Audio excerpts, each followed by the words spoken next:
ልጅ ወልደናል። ስሙ ማን ነው?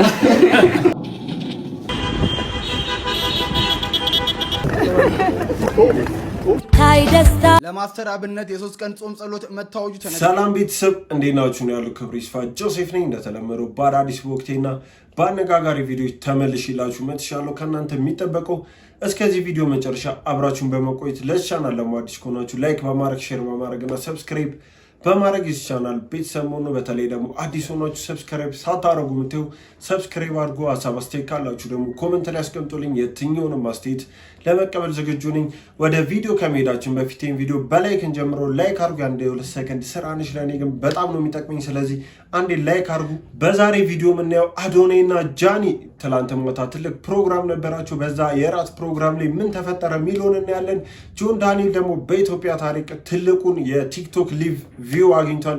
ምን ያልታየ እሱስ ምን አለ ስለ ልጁ፣ ስለ ናዮ፣ ስለ ጃኒ፣ ስለ አዶናይ ምን አለ የሚለውን እና ደግሞ በጆን ዳንኤል እና በአዶናይ ላይ እየተነሳ ያለው የፉክክር ስሜት የደርሷል። ምንስ ተፈጠረ ትላንት የሚለውን ሁሉንም እናያለን። በማስተር አብነት ጉዳይም አዲስ ነገር ተሰምቷል። እሱም ምን ይሆናል። ቬሮኒካ አዳነ ደግሞ በጣም ከባድና ደማቅ አቀባበል ተደርጎላታል። የተለያዩ ቪዲዮዎች አሉ። ሁሉንም እስከ መጨረሻ አብራችሁኝ ይህን ቪዲዮ በላይክ እንጀምረው። ወደ ዛሬ ቪዲዮዎች እንሂድ። ህዝቡን ያስደሰተው የጆን ዳንኤል ንግግር፣ ስለ ልጁ በላይቭ ላይ ሲጠየቅ የመለሰው መልስ፣ ናዮ ወይም እናቱ ስትመጣ ስለ ልጁ እናወራለን ሲል መልስ ሰጥቶም ነበር። እስቲ ቪዲዮን አብረን እንመልከት። ልጅ ትምጣ ናዮ ስመጣ ልጄ ነው ስመጣ። ከዛም ናዮ መታለች። ጆን ዳንኤል እና ናዮም አብረው ላይቭ ላይ ያሳልፈው ነበር።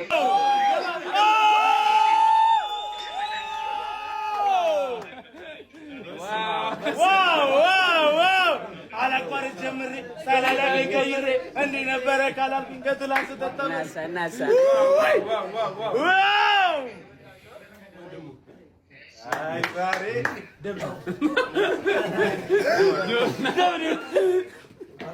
ዲክላይን እንትን በለው አው እሺ ምንድን ነው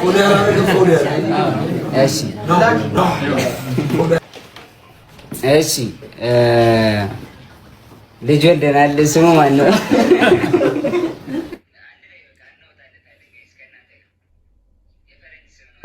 ስማ እንዴ ስማ አልወጣለህ። የባለፈው እናት እኮ ጸንቷል አልጸናም? አንድ ላይ በቃ እናወጣለታለን ጋይስ ከእናንተ ጋር። የፈረንጅ ስም ነው ረስተዋለች።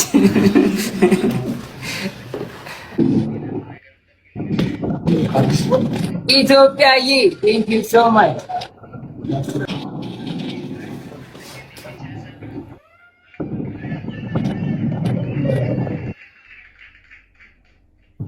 ቴንክ ዩ ሶ ማች።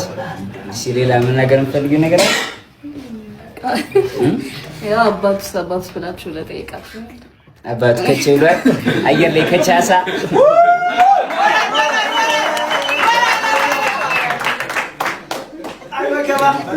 እንዴ ባል ዘልቀሽ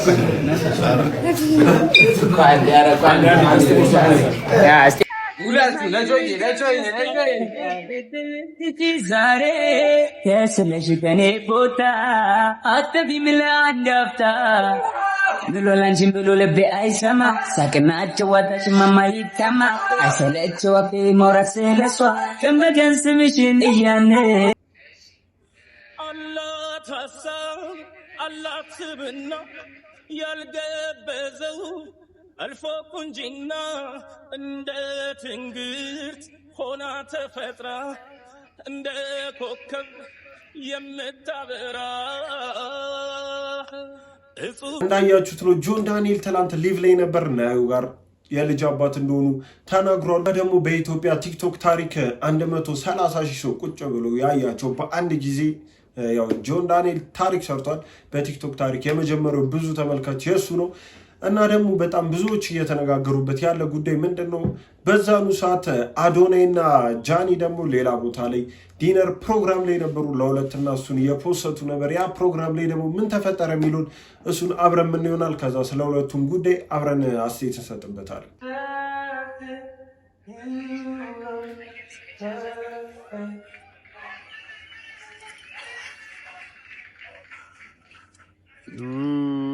የለባትም እናት ህይወት እንደማር የሚጥመው ታማኝ አፍቃሪ ሲገኝ ነው የፍላጎቴ አግኝቻለሁ ዛሬ እኔና አዶናይ ራት ልንወጣ ነው። ማርያምን ዛሬ ማለት ነው እንዴት እንደናፈቀኝ ልንገራቸው። በመጀመሪያ እንደዚህ አትይኝ ያፈለበ እንዴ! እሺ እንዴት ልይሳል እንደዚህ ስትይ ማርያምን እንፈራለሁ። እንዴት እንደምፈራ ታውቃለህ? መፍራት ሳይሆን አከብርሃለሁ። ከስራችን ሳይሆን ከማክበር በጣም ለሰው ልጅ ሬስፔክት ቫልዩ እንዳለ ያሳየኝ አዶናይ ነው። አለሽ ማርያም ማለት ሪስፔክት ከምንም ነገር በላይ ክብር እንደሚቀድም አሳይተኛል። ቼርስ ያ የፈለከውን ነገር ማድረግ ትችላለህ። የፈለከውን ነገር የፈለከውን ነገር ማርያም እስከ 3 እቆጥራለሁ። አንድ ዋው! ይሄን እድል በመጠቀም በጣም ምን ተሰማህ? በጣም ደስታ ምን ተሰማህ? ይሄን እድል በመጠቀም ደስታ ጨረሰ። ዮ ጋይስ አይ ላቭ ዩ ቻው በላቸው። ቻው እንወዳችኋለን። ቴንክ ዩ ስለረጋችሁ። ጃኒ ተመልሳለች። እንግዲህ አሪፍ ታይም ነበር። በጣም ደስ ይል ነበረ። ያ ደስ የሚል ታይም ነበር። አይ ቲንክ ወዳችሁታል ብዬ አስባለሁ። በጣም ያ ሮማንቲክ ታይም አድርገናል። እንቲ አይደለ ኢታምፓት ሮማንቲክ የሆነ ነገር ከአንድ እስከ 10 ላይ እስኪ ከአንድ እስከ 10 ስጡት። እዛ እነ ጆን ዳንኤል ሊቭ ላይ በነበሩ ሰዓት እዚህ ደግሞ እና አዶናይ ቀለበት ሲያደርግላት ነበር እና የዲነር ፕሮግራም ነበራቸው። ቀለበት እንዳደረገላት ደግሞ ያወቅንበት በተለያዩ የወዳጆቻችሁ ኮመንት ነው። እንኳን ደስ አላችሁ፣ እንኳን ለዚህ ያበቃችሁ የሚሉ በጣም ብዙ የተለያዩ ኮመንቶች ከቀረባቸው ሰዎች አይተናል። ያ ደግሞ በዛ እንድናስበው አድርጎናል። እና ደግሞ ከተለያዩ ሰዎች እየሰማ ነው ያለው አንድ ጉዳይ አለ። ያው የነ ናዮና የነ ጆን ዳንኤል ጉዳይ ማስመሰል ነው። የነ አዶናይ ደግሞ እውነተኛ ፍቅር ነው። ስለዚህ ሁለቱ ሊወዳደሩ አይገባም። አዶናይ በጣም የተሻለ ሰው ነው ከጆን ዳንኤል። እስቲ እናንተ በዚህ ጉዳይ ምን ሀሳብ አላችሁ? ዮኒ ማኛ ደግሞ በነ አዶናይ እና በነ ጆን ዳንኤል ጉዳይ አዲስ ሀሳብ ሰጥቷልና ብዙዎች እየተነጋገሩበት ይገኛሉ። ምን አለ የሚለውን አብረን አይተን እንምጣ። በት ነው የምለው እኔ በአንተ የተነሳ ያልሰደበኝ ሰው የለም። አብሮ 27,000 ሰው እንዳትወርድ እያለ ከተባለ በኋላ ዮኒ ማኛ ተጠርቶ ስለገባ ብቻ እኔ ስሰደብ ነበር በዛ ጉዳይ እግዚአብሔር በሚያውቀው እና ብዙ ሰዎች ብዙ ነገር ብለውኛል። እኔ ግን ከፋዩ እግዚአብሔር ነው። በዚህ አጋጣሚ የሆነ ጊዜ ላይ የአንተም ፋሚሊ አውርቼ ነበረ። እስከ ዛሬ ተናግሬው አላውቅም። የፋሚሊ ሜምበርህን ጠይቃቸው። ዮኒ ማኛን ደውሎ ያወራ ማን ነው? ምን ብላችሁታል ብለህ ጠይቅ። የሆነ ነገር አድርግ ነገሩ እንዲስተካከል ብለው እሱን ነገር ብያለሁ በፊት ለፊት ማለት ነው። በዛም ብዙ ነገር ተብዬበታለሁ። ግን እስከ ዛሬ ተናግሬው አላውቅም። እነሱን ጠይቃቸው። ለማንኛውም እንኳን ለዚያ በቃ ይቅርታ መጠየቅም ጥሩ ነው። ተመችቶናል። ትንሽ አስደበርሽን። ማን አዶናይ ትንሽ አስደበርሽን። ደስ ብሎናል።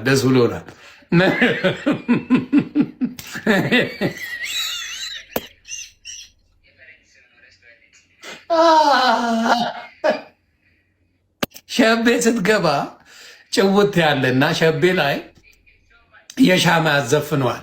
ታስታውሳላችሁ? ሸዋፈራው ደሳለኝ ዓርብ ዕለት ማታ ነው ከቅዳሜ አጥቢያ ምናምን እያለ የዘፈነ የለም? የሻማ ልትወቀጡ ስትሉ አዶናይም እንደዛ ይመስለኛል።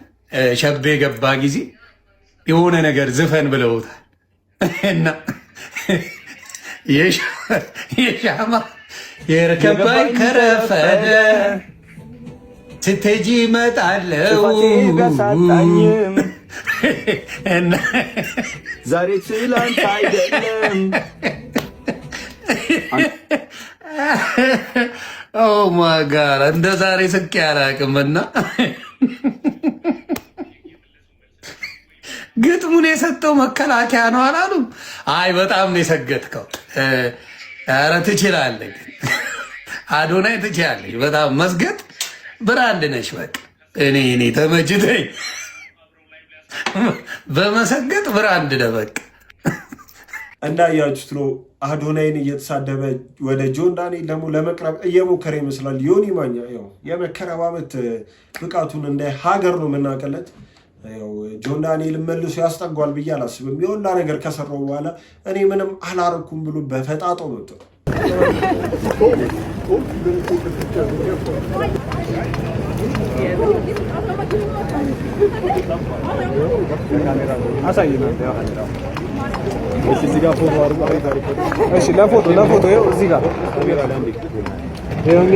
የመጣ ነው እንግዲህ ሙዚቃ የዓለም ቋንቋ ነው። በዛ ቋንቋ ደግሞ የሀገራችንን ባንዲራ በዓለም ላይ እንዲውለበለብ ያደረገች አንድ ወጣት ጀግና አርቲስት አለች፣ የቬሮኒካ አዳነ። እሷን ለመቀበል ነው አየር መንገድ የተገኘው። በሙዚቃው ደግሞ እንዲህ አይነት እድል አግኝተን ባንዲራችንም ስማችንም ሲጠራ ማየት ደስ ይላልና ያንን ስሜት ከእሷ ጋር ለመጋራት ነው እዚህ የተገኘሁት። እንኳን ደስ አለሽ።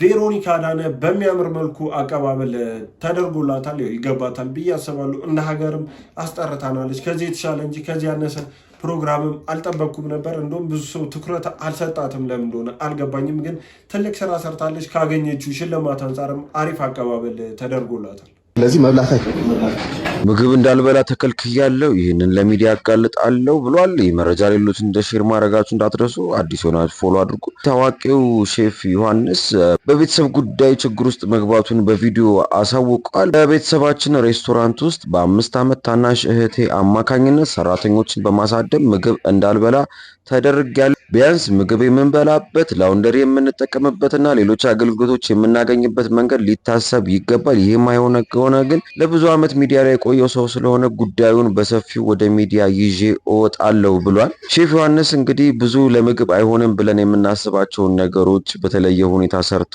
ሲመገብ እናያለን። ምናልባት ምክንያቱ ይሄ ሊሆን ይችላል ተብሎ ይገመታል። ለማንኛውም ይህንን ጉዳይ እንዴት አገኛችሁት? ሀሳብና አስተያየቶቻችሁን ኮመንት ላይ ጻፉልን። ይህ መረጃ ሌሎች እንደ ሼር ማድረጋችሁ እንዳትረሱ። አዲስ ሆናችሁ ፎሎ አድርጉ። እኔ ብለው ይህ ሰውዬ ሼፍ አልነበር እንዴ? እንዴት ነው ምግብ አይሰጡኝም? ምግብ እዛ እየበሉ አይደለም ምናምን አይነት ማለት የሆነ አትሊስት ክሱን የሆነ ቢያሻሽለው አሪፍ ይመስለኛል። እህቱን ምግብ እያበላችኝ አይደለም የኛ ምግብ ቤት ላይ ማለት ከባድ ክስ ይመስለኛል። ነገሩ የሚያስቆ ነው የተገኘው። ማንም ትኩረት እየሰጡ አይደለም። ለማስተር አብነት የ3 ቀን ጾም ጸሎት መታወጁ ተነገረም። በጎፋ ዞን የቡልቂ ከተማ ነዋሪዎች ለማስተር አብነት ከበደም በአደባባይ ጸሎት እያደረጉም ይገኛሉ። በገዜ ጎፋ ወረዳ በሚገኙ ቀበሌዎችም ቤተ እምነቶች የ3 ቀን ጾም ጸሎት ማወጃቸው ተነግሯል። ማስተር አብነት በ2016 ዓ.ም በጎፋ ዞን በተከሰተው የመሬት መንሸራተት አደጋ ወቅት ለአካባቢው ማህበረሰብ ለዋለው ትልቅ ውለታ በህዝቡ ዘንድ ከፍተኛ የሆነ ተወዳጅነትን ማግኘትም ችሏል። ፈጣሪ የእናቶች የአባቶችና የመላው ህዝቡን ጸሎት ሰምቶ ማስተር አብነትን ከህመሙ እንዲፈውሰው መልካም ምኞታችን ነው። የማስተር አብነት ጉዳይ እዚህ ደርሷል። ያው ነገሩ በሕክምና ብቻ ሳይሆን በጸሎትም መፈታት አለበት የሚል ሰው በጣም በዝቷል። እና ደግሞ ባለበት በሕክምና ላይ አዳዲስ ፎቶዎች ወጥቷል። እንዳያችሁት ያው ፈጣሪ ይመረዋል፣ እግዚአብሔር ይመረዋል ብዬ አስባለሁ። ሁላችሁም ጸሎት አድርጉለት። አለቁልፋ የሚል ፊልም ፕሮዲውስ አድርጌያለሁ።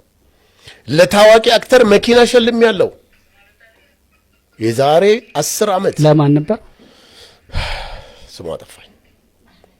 ግን በጣም ስቲል አክተር ታዋቂ አክተር ነች። ይሄን ማንም ሰው ያውቀዋል። ምን ፊልም ተውና? የሴቶች ጉዳይ ፕሮዲውስ ያደረኩት እኔ ነኝ። ለሷ ነው የሸለምካት? ለሷ ለአክተሯ በጣም ብዙ። ኧረ የተሸለመችው ሜን አክተሯን ነው የሸለምካት? ሜን አክተሯን። ይሄ ማለት ምንድነው? የዛሬ 10 ዓመት ማናት? ወላሂ እኔ ብዙ ጊዜ ከስሜ ውጪ ብዙ ሰው ስም መያዝ አልችልም። ማናት? ታውቃታለች? ግን ያን ነገር እንዳደረግኩ አውቃለሁ። ታሪኩም ይታወቃል በደንብ በጋዜጦች በምናምን በፊልም ኢንዱስትሪውን ከመርካቶ ወደ ፊልም የመጣ ተብሎ ያኔ ፊልም ፕሮዲውስ ማድረግ ምናምን ብርቅ በነበረበት ዘመን የፊልም ኢንዱስትሪው ላይ የራሴን ማሻራ ጥያለሁ። ይሄ ማለት እንግዲህ 10 years ቢፎር ነው። ከየት ነው የሚመጣው ይሄ ብር? እንግዲህ የዚች ልጅ ቪዲዮ ከተለቀቀ በኋላ የወሰድኩት መድኃኒት የእሷን ቪዲዮ ከሰማሁ በኋላ 2 ቀን በዚህ መድኃኒት ተኝቻለሁ። በህይወቴ ወስጄው አላውቅም የእንቅልፍ መድኃኒት። 2 ቀን በዚህ መድኃኒት ተኝቻለሁ። ዛሬ አልወሰድኩም፣ ይኸው አልተኛውም። ማልወስደው የጨጓራ መድኃኒት የለም። የምሬ ነው የምላችሁ። ስራ ገብቼ አላውቅም። ትናንትና ከሰዓት የተወሰነ ሰዓት ወጥቼ ገባሁ።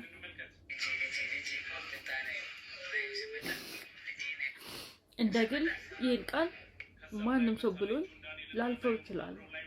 እንደግል በጣም በጥንካሬ ነው የምታውቁኝ።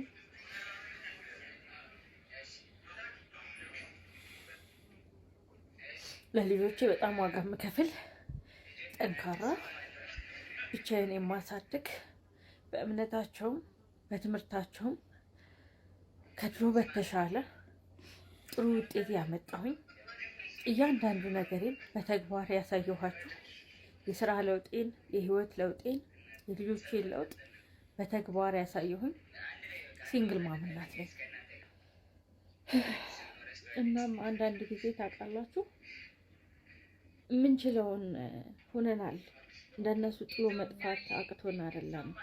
እንደነሱ ትዳር ይዞ የራሳችንን ህይወት መኖር አቅቶን አይደለም።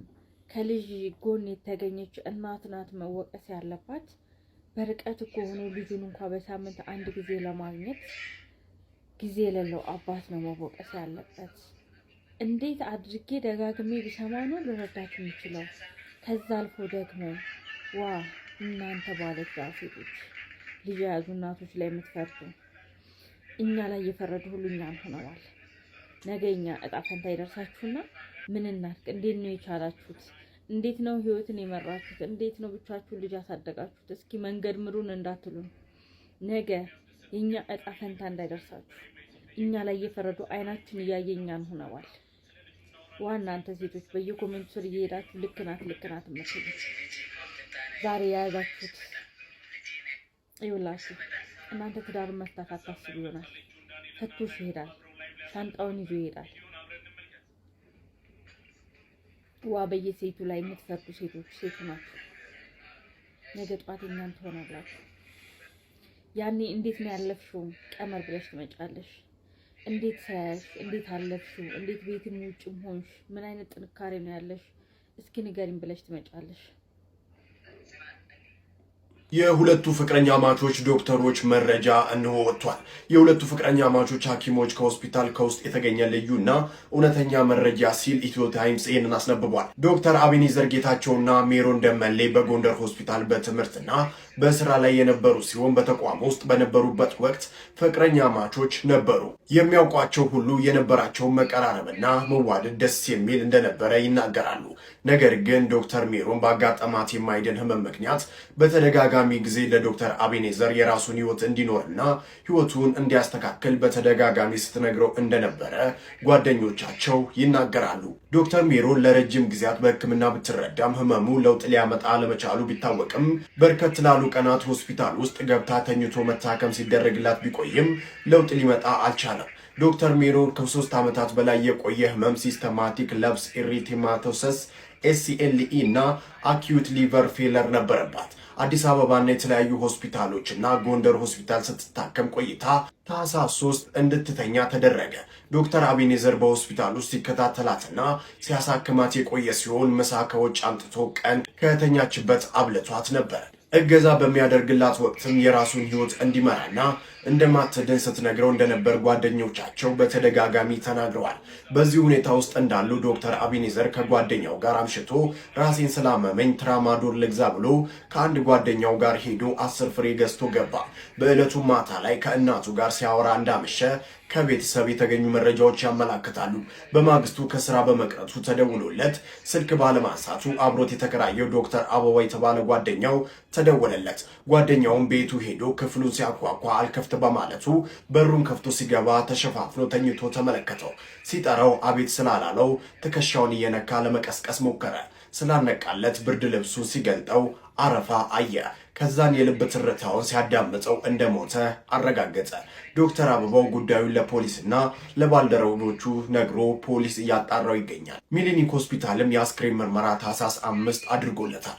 ውጤቱም እየተጠበቀ ነው። አካላዊ ጉዳት ምንም የደረሰበት እንደሌለም ተረጋግጧል። ዶክተር ቃል ኪዳን ደምሌ እህቷና ወይዘሮ የቆየ በዛብህ እናቷ እያስታመሟት እያለ ዶክተር ሜሮን ታህሳስ 6 ቀን አርፋለች። ቀብሯም ታህሳስ 8 በትውልድ ቦታዋ ደብረ ማርቆስ ከተማ ተፈጽሟል። ታዲያ ከሰሞኑ የነኚህ ሁለት ዶክተሮች ጉዳይ በጣም እያነጋገረ ነበር። ማርያምን አያቸው ናሁም ጋይስ ሆስፒታል ገብቷል። አያቸው ህይወት ምን ያህል ቅስፈታዊ እንደሆነች በጣም እግዚአብሔርን አንዳንዴ እኮ ሰው ልጅ በምን ታመመ እንዴት ታመመ በቃ አይታወቅም። በቃ ወዲያው ነው በቃ የሰው ልጅ የሚያዘው። ለዚህ እኮ ነው እግዚአብሔርን ማመስገን የሚባለው። በቃ አለ አይደለ መቼ ሰው ሁሌ ለካ ሃይማኖት ውስጥ ያሉ ሰዎች ሁሌ ንስሐ ግቡ የሚሉት እኮ ለዚህ ነው። ለምን ታውቃላችሁ? ድንገት የሚፈጠረውን አታውቁ። ጆን ዳንኤል 50 አንበሳ አንዱ አምልጦ እኔ ቤት ቢገባ አንዱ ማርያምን አንዱ ብቻ በቂ ነው።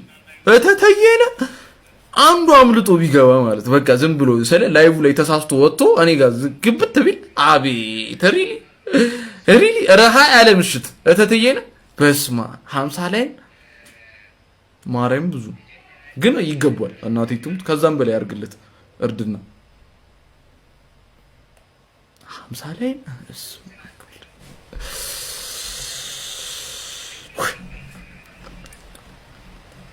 50 ላይ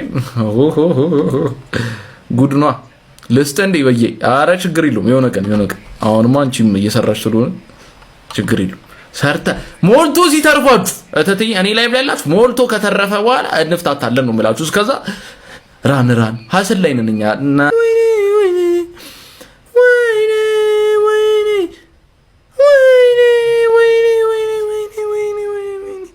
አረ ይደርብን ማርያምን ይደርብን። እናቴ ትሙት የሱ በረከት እተተኝ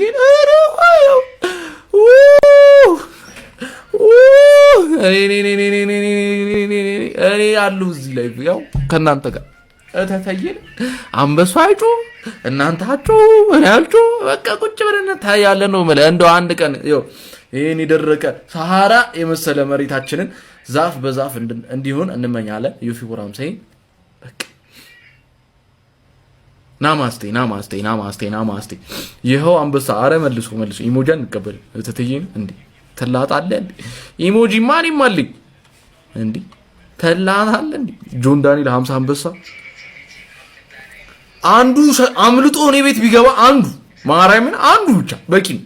በተተየነ አንዱ አምልጦ ቢገባ ማለት በቃ ዝም ብሎ ስለ ላይቭ ላይ ተሳስቶ ወጥቶ እኔ ጋር ግብት ቢል አቤት ሪሊ ረሃ ያለ ምሽት እተተየ። እሺ ቤተሰቦች የዛሬዎቹ ቪዲዮዎች እነዚህን ይመስሉ ነበር። እንደወደዳችኋቸው አዳዲስ ቪዲዮዎችን እንዳያችሁባቸው ተስፋ አረጋለሁ። እስካሁን አይታችሁ ላይክ ያላረጋችሁ ላይክ በማድረግ ሰብስክራይብ ያላረጋችሁ ሰብስክራይብ በማድረግ የዚህ ቻናል ቤተሰብ እንዳይረሳ። በተለይ አዲስ ሆናችሁ ሰብስክራይብ ያላረጋችሁ ሰብስክራይብ አድርጉ። በቀጣይ ቪዲዮ ደግሞ እስከምንገናኝ ሰላም ነው።